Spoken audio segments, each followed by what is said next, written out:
Hill has been underway to take the plane home for months now, but as Elaine Young explains, you can't move an airplane along a busy street very quickly.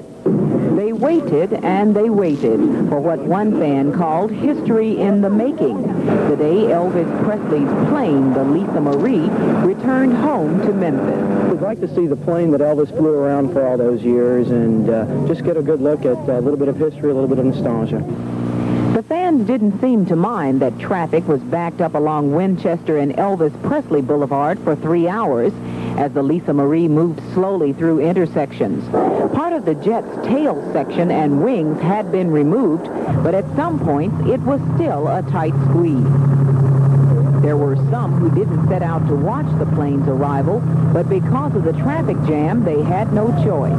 Came here today to go to the bank. I had no idea this was happening. I heard it on the radio, so I figured I'd stay around and watch it. The Presley estate sold the Lisa Marie following the singer's death for more than $1 million. No one has said yet what it cost to get it back. It took more than 2 hours to get the Lisa Marie to this spot across from Graceland that she'll call home. But none of the fans out here watching seem to mind. We were in Florida coming up here, and then we wanted to stop here at Graceland to see the mansion. We haven't toured yet. What do you think about moving the plane here? I think it's fantastic. You why? I think it's fantastic. I came just to see how they were going to get a plane down Airways. Elaine Young, News 3 at Graceland Mansion in Whitehaven. And see a favorite of Elvis coming back home to Graceland. Jamming it to your favorite lunchtime spot today on the south side of town, there was a traffic jam that had nothing to do with lunch or cars. It was a plane, Elvis Presley's Lisa Marie, and as you would imagine, it attracted plenty of attention. The old Delta jet Convair 880 began its journey at 5 this morning, leaving its temporary home at the Memphis airport for a permanent stay at the home of its former master, Graceland. But getting it there took some time and a bit of doing. At the top of your screen, it's easy to see the convoy had to make some special efforts, literally not to run through the lights. In addition, 35 feet had to be cut off of each wing in order for it to ride down the street. Those wingtips will be replaced once the plane is settled. In the meantime, over on Elvis Presley Boulevard, the crowds had begun to gather. We live in this area, and I thought someday they'd enjoy talking about being able to see it. I brought my little boy here. He's interested in planes and all, so I thought it'd be interesting to him and all to see a plane like this. Oh, I see the front of it. It's blue. Shortly before noon, the largest piece of Elvis Presley memorabilia came rolling down the boulevard. But by now, it was not alone. Even the city and county mayors didn't miss this event. The legendary Elvis spent $1 million refurbishing this plane, and because it was his favorite, he named it after his daughter.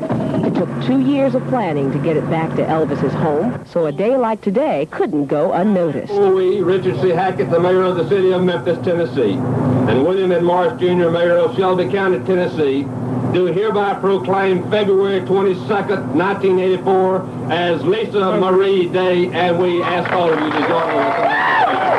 I commend you on continuing to preserve our memories of an outstanding Tennessean and make them accessible to the public. And it's signed Lamar Alexander, Governor. The plane was flown here from Florida and will be a major tourist attraction across from Graceland Mansion.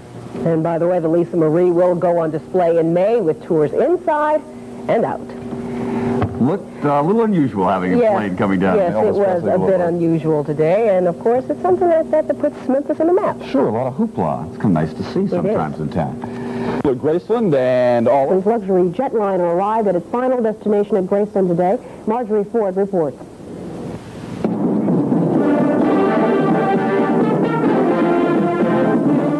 A parade led by high school musicians marked the arrival of the Lisa Marie. The plane, which once belonged to singer Elvis Presley, was named for his daughter, and as it was being returned to Memphis for public display, his fans, like Sue Johnson of Atlanta, were there for the homecoming. I loved him. He was precious, precious. And also on hand were Mayors Hackett and Morris. And now, therefore, we, Richard C. Hackett, the mayor of the city of Memphis, Tennessee, and William M. Morris, Jr., mayor of Shelby County, Tennessee, do hereby proclaim February 22nd, 1984 as Lisa Marie Day, and we ask all of you to join us. The Lisa Marie will be parked permanently across from Elvis's Graceland mansion, and public tours of the jet will begin next month. The tour of the plane will really include a pre-presentation capped by a walk through the plane, which we think together will really be a fun experience. The Lisa Marie adds yet another piece of history to the Elvis legacy here in Memphis, and like Graceland Mansion, it too is expected to become a major tourist attraction. Marjorie Ford, Channel 13, Eyewitness News. We'll be back with more news on the 6 o'clock report.